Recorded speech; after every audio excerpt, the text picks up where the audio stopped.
बोलो जयकार, बोलो मेरे श्री गुरु महाराज की जय। बोलो श्री परमहंस दयाल महाराज की जय। बोलो श्री नंगली निवासी भगवान की जय। बोलो साचे दरबार की जय। करो कृपा मेरे सतगुर, करम भगति दा जावे। तू जो कह दे ओही मनना, ओही करना भी आ जावे। जिन्ना दा सिदक है पक्का, जो तेरे रंग विच रंगे ने, उन्हां प्यारियां दे संग बहना मेरे हिस्से भी आ जावे। ऐ मेरे नगली निवासी भगवान, आध्यात्मिक जगत के सर्वाधार श्री दादा गुरुदेव भगवान जी, आपके पावन चरण कमलों में शत शत नमन करते हुए, ये दासों का दास, ये नादान जीव आपसे भीख मांगता है। ऐ मेरे सतगुरु, ऐसा कर्म कर दो कि भक्ति का कर्म आ जाए और आपके मुख से जो वाक निकले, आपका जो संकेत हो, आपका जो इशारा हो, उसे मानना और उसे करना भी आ जाए। क्योंकि मेरे जीवन की हर क्रिया, इस जीवन की हर तार, इस जीवन का हर संकल्प जो आपसे मिलेगा, उससे बढ़कर के मेरे जीवन का और कोई अनमोल खजाना नहीं होगा। वास्तव में ये इलाही दरबार, ये रूहानी शहनशाही श्री नंगली निवासी भगवान जी की चरण शरण जो हमें मिली है, अभी आप सभी सुन रहे थे पूज्य संतों के माध्यम से, पूज्य भ्राता जी से। श्री सद्गुरुदेव भगवान जी जिन्होंने अनेक कष्ट सह करके, तप करके हम जीवों को जीने की कला सिखाने के लिए, सत्य मार्ग की प्रेरणा देने के लिए, और एक एक जीव जो उनकी शरण में आता है, उनको उन्हीं के जीवन के अनुसार ही सभी कर्मों से मुक्त करके सुख और आनंद की दुनिया में ले जाने के लिए मेरे श्री सद्गुरुदेव भगवान ने जो खजाना लुटाया है, एक एक जीव को दे रहे हैं, एक एक की संभाल कर रहे हैं, एक एक की पालना कर रहे हैं। हर भीतर के अंदर बैठकर जीव के अंदर की भावनाओं को जानते हुए, जिसकी जैसी भावना है उसको वैसी मुराद दे करके उसके जीवन को कितने सुचारू ढंग से चला रहे हैं, ये तो निज अनुभव का विषय है। क्योंकि जिन्होंने इस सरकार से अपने हृदय का नाता जोड़ा है, जिन्होंने नंगली दरबार से अपने जीवन को लगाया है, उन्होंने पाया है, वही समझते हैं, वही इस राज से जानकार हो गए हैं कि ये मेरी सरकार क्या है, नंगली दरबार क्या है। और सतगुरु का ध्यान, सतगुरु की सेवा, सतगुरु के सिमरन और समर्पण में क्या कुछ मिल गया जो दुनिया के शाहों को नहीं मिल सकता, तख्तो ताज से जो नहीं मिल सकता, समस्त संसार के राज्य अधिकारों से जो कुछ नहीं मिल सकता, वो नंगली सरकार के चरणों की धूल से मिला है। वो नंगली दरबार के सेवादारों की धूल से मिला है। वो नंगली निवासी भगवान की जय घोष लगाने से मिला है। क्योंकि कहते हैं, नाम नंगली का आए जहां पे, सर झुकाने को जी चाहता है। केवल उनका नाम, नंगली शब्द सुनते ही रोम रोम से जो एक झंकार आती है, ये गर्दन, ये हृदय, ये मन स्वतः ही झुक जाता है।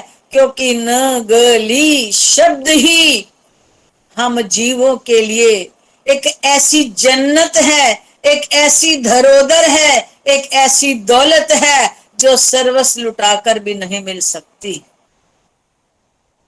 क्योंकि ये निज अनुभव का विषय है।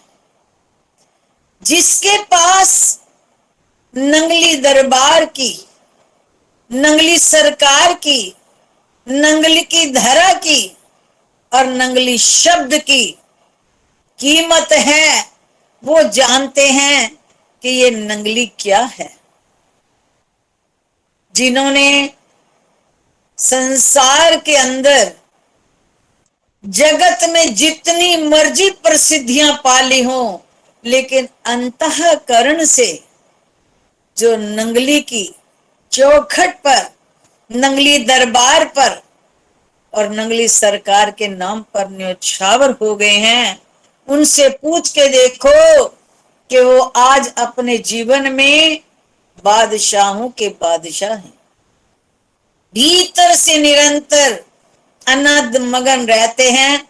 भीतर से स्वतः ही उनकी जिंदगी में एक निराली खुशी हासिल हो चुकी है। जैसे कि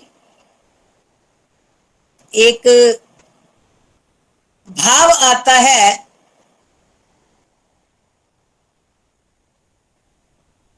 क्या कि सतगुर बहंदे जदों महफिला सजा के ते अंदरों ही गल्लां हुंदियां। मेरे सतगुर जो कण कण व्यापी हैं, नंगली निवासी भगवान जी, ये जीव जब इनके प्रेम में, इनके तस्वर में, इनके ध्यान में डूब जाता है, तो ये हृदय के सिंहासन पर बैठते हैं।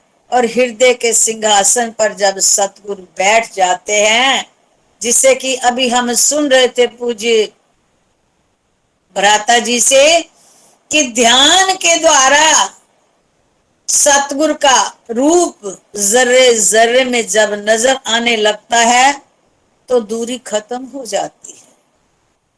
बाहर देखो तो वो, और आंख बंद करो तो वो, क्योंकि आंखें बंद करूं या खोलूं मुझको दर्शन दे देना।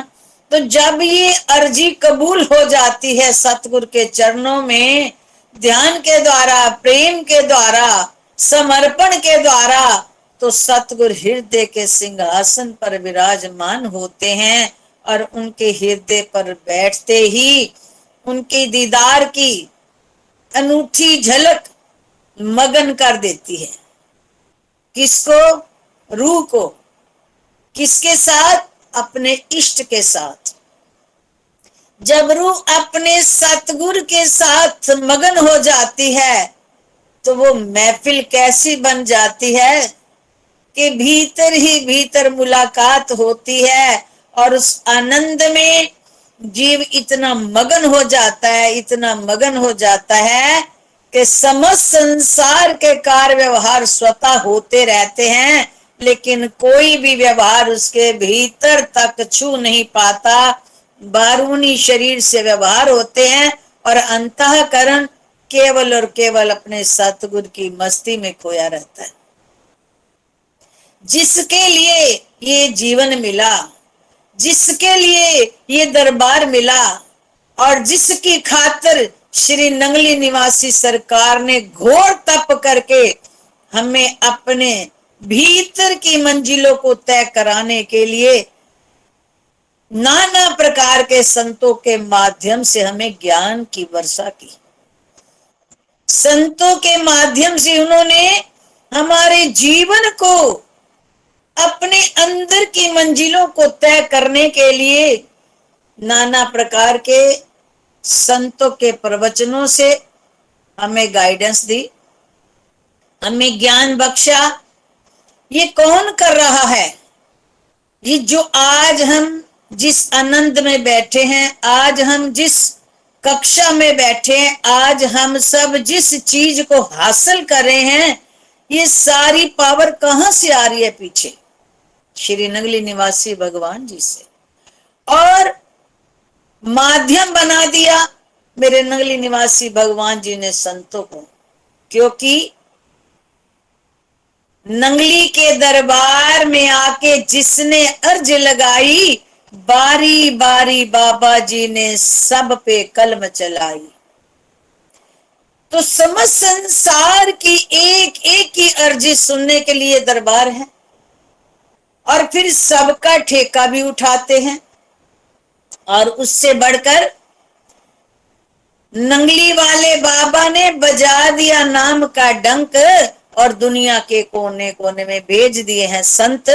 ये संत क्या, मेरे सतगुरु ने जो बनाए, ये अपने रूहानी दरबार की रूहानी पढ़ाई के लिए और रूह को रूह की मंजिल तक पहुंचाने के लिए संतों के माध्यम से उन्होंने ये स्कूल खोला।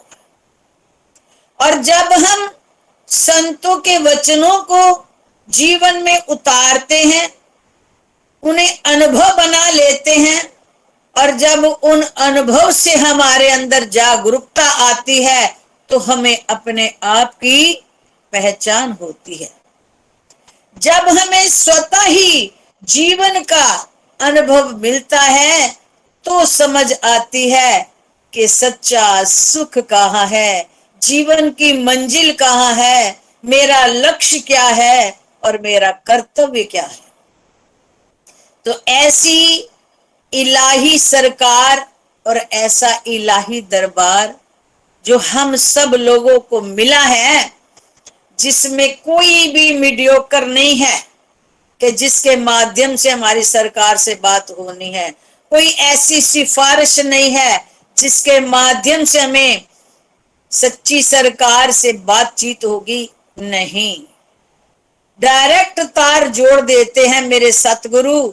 जब दिल की तारों में असर होता है, जब पुकारों में असर होता है, तो इस पुकार के लिए, इस तार के लिए हमें जो ये सतगुरुदेव भगवान जी ने माध्यम दिया वो है शब्द।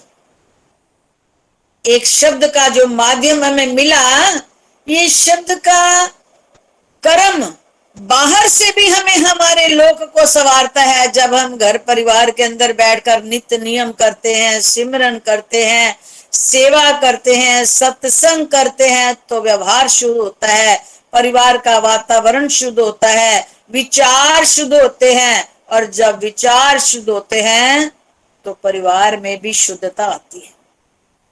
बाहर से तो ये सुखकारी है, परिवारों में भी सुमति सद्बुद्धि और सब प्रेम भरता है, लेकिन जब हम इस शब्द को गुरु वचनों अनुसार अपने रोम रोम में उतार लेते हैं और हमारे जीवन का एक आधार बन जाता है सतगुरु का दिया हुआ शब्द, तो श्री गुरु महाराज जी एक बार ध्यान में किसी प्रेमी को क्या कहते हैं, अंतर आत्मा की, जहां पर इनकी महफिल लगती है रूहों की, तो ध्यान अवस्था में बैठे हुए किसी प्रेमी को उन्होंने ये नजारा दिखाया कि सभी बैठे थे और श्री गुरु महाराज जी आपने जितने भी इस दरबार के संत हैं वो सभी श्री गुरु महाराज जी के सम्मुख प्रतिदिन सब बैठते हैं और गुरु महाराज जी के चरणों में सबको सत्संग प्यार मिलता रहता है। तो शरीर गए हैं, लेकिन आत्माएं आज भी उनकी उनके लोक में सदा आनंद मगन हैं। तो वहां पर गुरु महाराज जी एक संत को इशारा करते हैं और फरमाते हैं कि जरा बताओ तो सही खड़े होकर के कि आत्मा का रूप क्या है। तो गुरु महाराज जी का ये वचन सुनकर उन संतों ने बताया कि गुरु महाराज जी, आत्मा तो परम आत्मा की अंश है और आत्मा आपका ही रूप है। तो कहने लगे, ये अपने परम आत्मा के करीब कब आती है, कैसे आ सकती है? आत्मा परम आत्मा के करीब कैसे आ सकती है? इनका मिलन कैसे हो सकता है? इनकी दूरी कैसे खत्म हो सकती है? तो संतों से जब गुरु महाराज जी ने, क्योंकि उस लोक के जो वासी संत हैं वो तो वही जानते हैं जो आज भी हम गुरु महाराज जी के वचनों अनुसार जीवन को निरंतर अभ्यास से जोड़ के रखते हैं। तो श्री गुरु महाराज जी की आवाज को सुन करके संत क्या जवाब देते हैं कि गुरु महाराज जी, जो ये आत्मा है, जब हम इसकी चौगिर्द जो राग, द्वेष, ईर्ष्या, काम, क्रोध, लोभ, मोह, नाना प्रकार की जो धूल है इस आत्मा के चौगिर्द जब आती है तो ये आत्मा बोझिल हो जाती है, भारी हो जाती है। लेकिन जो आपने शब्द दिया है, जो आपने सिमरन दिया है, जब इस सिमरन के द्वारा निरंतर अभ्यास चलता है, आत्मा का उससे, उस अभ्यास से आत्मा के चौगिर्द जो मिट्टी होती है, आत्मा के चौगिर्द जो विकारों की धूल होती है, तो प्रतिपल श्वास श्वास सिमरन करते करते उस आत्मा के सारे विकार दूर होते चले जाते हैं और सिमरन की निरंतर हवा से ये सारी धूल आत्मा से उतरती चली जाती है। जब आत्मा को निरंतर सिमरन मिलता रहता है तो धूल सारी उतर जाती है और धूल उतर जाने पर ये जितना अभ्यास बढ़ता है उतनी आत्मा हल्की होती जाती है, सूक्ष्म होती जाती है। और जब आत्मा सूक्ष्म होती है, हल्की हो जाती है, तो ये आत्मा जितना चाहे उतनी ऊंचाइयों पर चली जाती है। इसी कारण से श्री परमहंस दयाल जी, सदगुरुदेव भगवान जी, जो कि सुना हमने अपने सदगुरुदेव भगवान जी से और पुण्य ग्रंथों से, पावन पुनीत श्री गुरु महाराज जी के दादा गुरुदेव भगवान जी के इतिहास से भी, कि श्री सदगुरुदेव भगवान जी आसन पर बैठे बैठे 2-2 मंजिल ऊंचे उठ जाते थे। शरीर भी इतना हल्का हो जाता था। स्वतः ही उनकी इन लीलाओं को सुन करके आभास होता है कि सच में जब ज्ञान नहीं था इस बात का तो सोचते थे कैसे हो सकता है कि श्री दादा गुरुदेव भगवान जी 2 मंजिल चौकड़ी में लगाए हुए आसन पर बैठे बैठे 2-2 मंजिल ऊपर उठ जाते थे।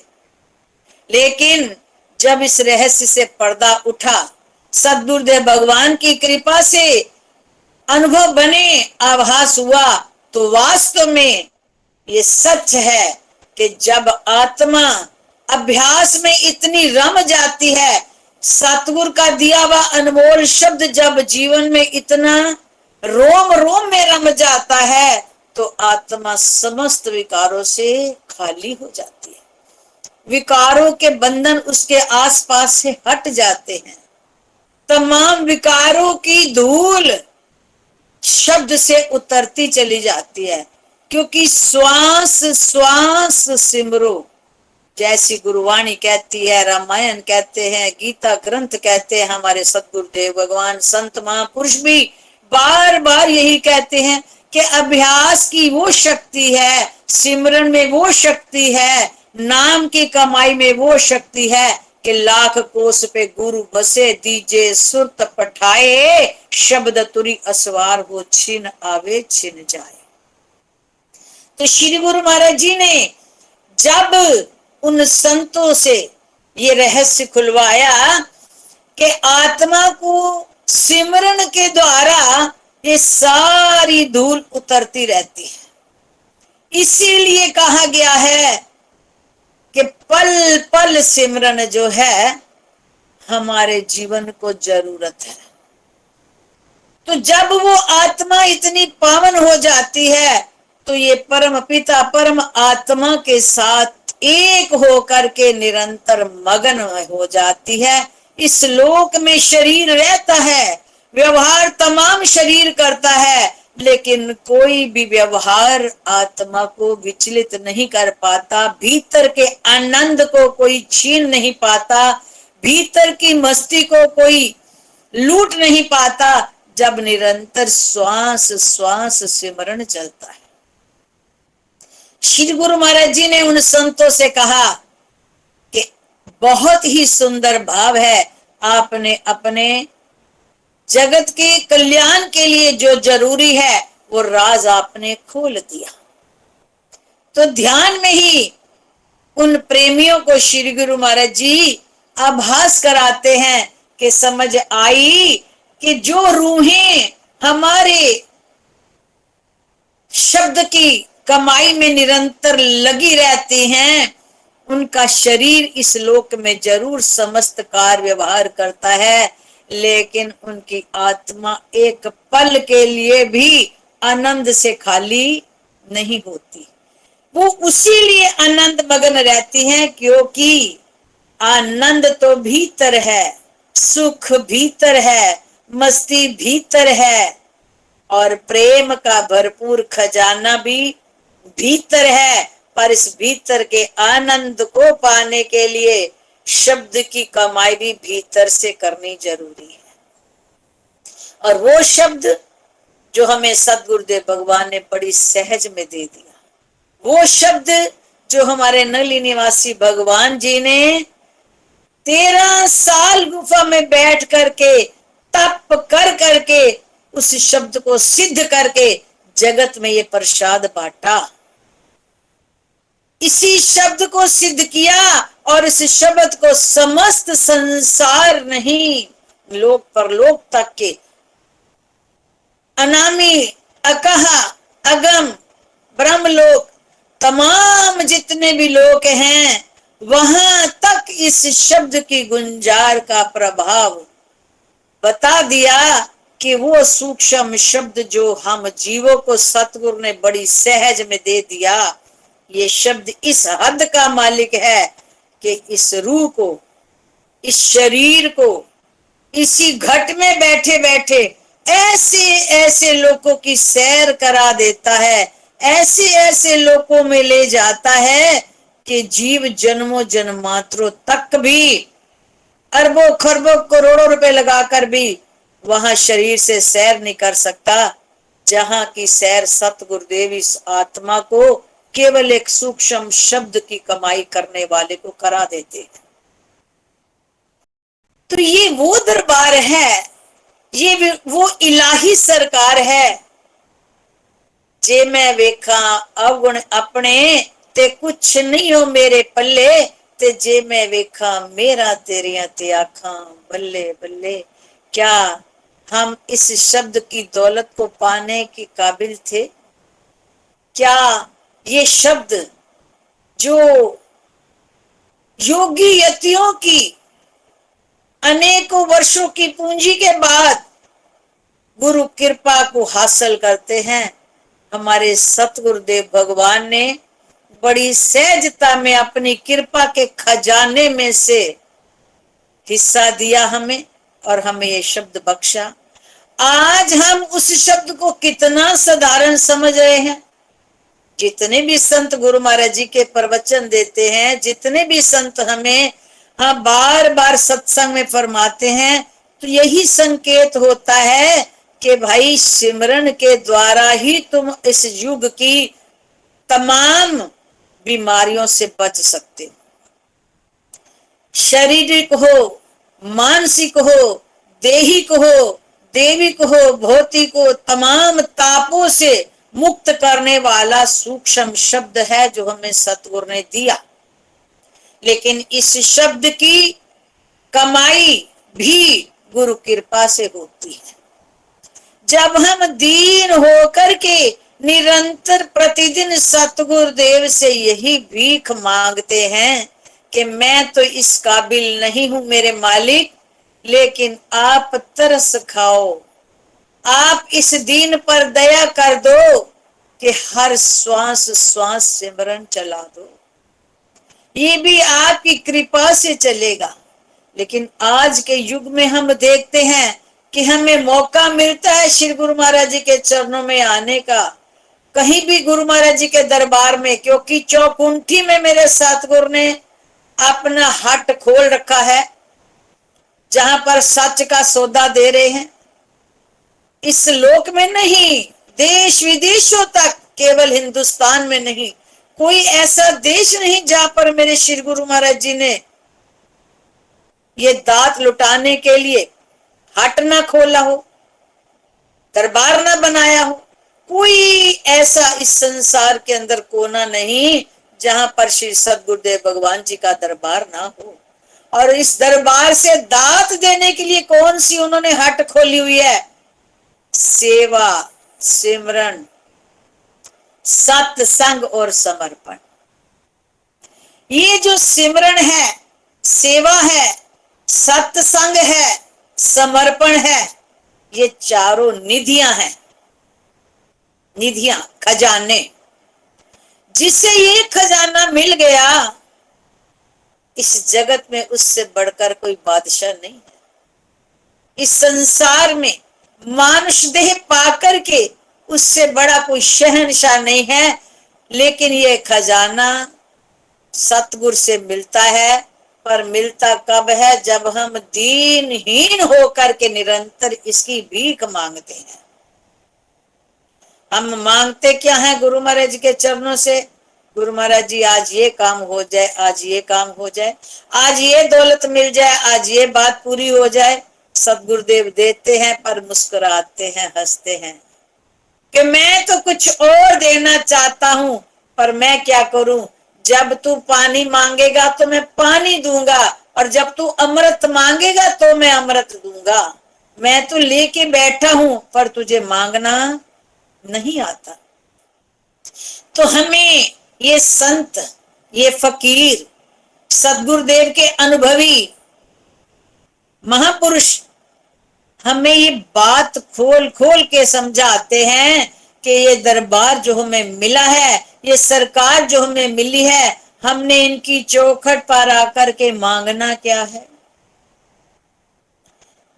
क्योंकि एक सतगुरु के मिल जाने से सब कुछ मिल जाता है।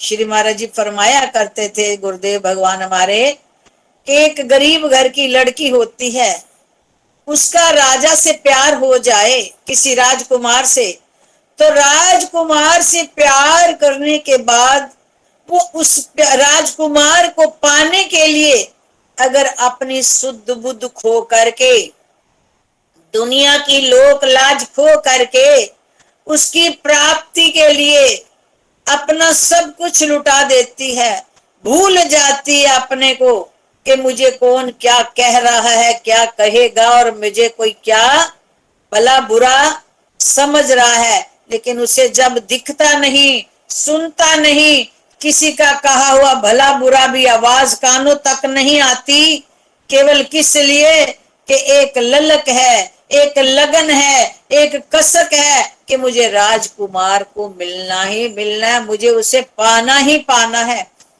इस हद तक जब बेकरारी बढ़ जाती है उस राजकुमार को मिलने की और उसे पाने की, तो वो जब उसे पा लेती है तो कहां पहुंच जाती है? वो एक रानी के दर्जे पर पहुंच जाती है। वो एक गरीब घर की कन्या नहीं रह जाती, वो एक रानी बन जाती है। पर कैसे बनी? दुनिया की लाज शर्म खो करके, दुनिया की समस्त उलझनों को पार करके कुछ नहीं सूझा, सूझा तो केवल उस प्राप्ति की लगन, उस मिलन की बेचैनी। तो क्या मिला कि अपने आप को भूल करके जब उसने राजकुमार को पा लिया, तो राजकुमार जिसने नाना प्रकार के प्रयत्न करके राजकोष पाया, राज सिंहासन पाया, अधिकार पाए, उस रानी को केवल राजकुमार की हो जाने से ही सब कुछ मिल गया। रानी के हाथों में समस्त कोष है, रानी के हाथों में समस्त दारमदार है, और समस्त राज दरबार उसका गुलाम बन गया। परंतु कैसे? अपने आप को भूल जाने के बाद। ठीक इसी तरह से जब हम अपने सतगुरुदेव को पाने की ललक में, अपने सतगुरुदेव की प्रसन्नता की ललक में कि मुझे इनको रिझाना है, क्योंकि मेरी जीवन की धरोहर ये है, ये कैसे रिझेंगे, ये कैसे प्रसन्न होंगे, मेरे नंगली निवासी भगवान कैसे खुश हो सकते हैं जब उस तड़फ के लिए समस्त दुनिया भूल जाएगी, समस्त व्यवहार की लोक लाज भूल जाएगी। तो विचार करके देखो कि नंगली सरकार की कौन सी ऐसी दौलत है, दुनिया के मालिक की कौन सी ऐसी वस्तु है, कौन सा ऐसा खजाना है जो उसके आशिक, उसके दीवाने को हासिल नहीं होगा। लेकिन ऐसा तभी होगा हमें मांगना जब आ जाएगा। ये दरबार बना, पूर्णमासियों में लोग आते हैं, गुरुमुख आते हैं, हम सब देखते हैं, सबकी मुराद पूरी होती है तो दुनिया आती है। लेकिन इस मुराद को पाने के लिए हमें मांगने का ढंग भी आना चाहिए। शब्द में आता है, मैनू ही मंगन दा ढंग ना आया, वरना तेरे कोल की नहीं। मैनू ही मंगन दा ढंग ना आया, वरना तेरे कोल की नहीं। मंगदी रही मैं जग दी बड़ाई, हीरे जन्म दी कदर न पाई। जो मंगना सी सो मंगया नाई, वरना तेरे कोल की नहीं। मैनू ही मंगन दा ढंग न आया, वरना तेरे कोल की नहीं। समुंदर दे विचों मैं कोडियां लभियां, हीरे जैसियां चीजां मैं छड़ियां। डुबकी लगावन दा ढंग न आया, वरना तेरे कोल की। डुबकियां लभियां, हीरे जैसियां चीजां मैं छड़ियां। डुबकी लगावन दा ढंग न आया, वरना तेरे कोल की नहीं। जब ये पूर्ण समर्पण के साथ हम उनके वचनों अनुसार, उनके संकेत अनुसार, उनके इशारे के अनुसार सिमरन की कमाई भी वही कराएंगे, जब ये समर्पण भी उनके चरणों में रख दिया जाएगा कि प्रभु शरीर भी आपका और सिमरन भी आपने कराना है। तो ऐसी भावनाएं लेकर जब हम नंगली की चौखट पर आते हैं और आएंगे, तो जीवन का असल लुत्फ मिलेगा, असल आनंद मिलेगा। और उससे हमारा केवल ये शरीर रूपी मायावी लोक नहीं, अंतर आत्मा के जितने भी लोग हैं उन लोकों का भी आनंद हमें हासिल होगा। और सदगुरुदेव भगवान की कृपा की और उनकी प्रसन्नता के पात्र भी बनेंगे, जिससे कि निरंतर आत्मा भी आनंद मगन रहेगी और हमारे जीवन की समस्त मंजिलें बड़ी सुगमता से, बड़ी आसानी से आगे बढ़ेंगी। तो इसीलिए ये जो इलाही दरबार हमें मिला है, ये जो नंगली सरकार हमें मिली है, जो शहनशाही मिली है, इनके सच्चे प्यार के भिखारी बने, मांगे तो केवल सतगुरु से सतगुरु की प्रसन्नता पाने के लिए सतगुरु का दीदार उनके करीबी पाए। बोलो जयकारा, बोलो मेरे श्री गुरु महाराज की जय।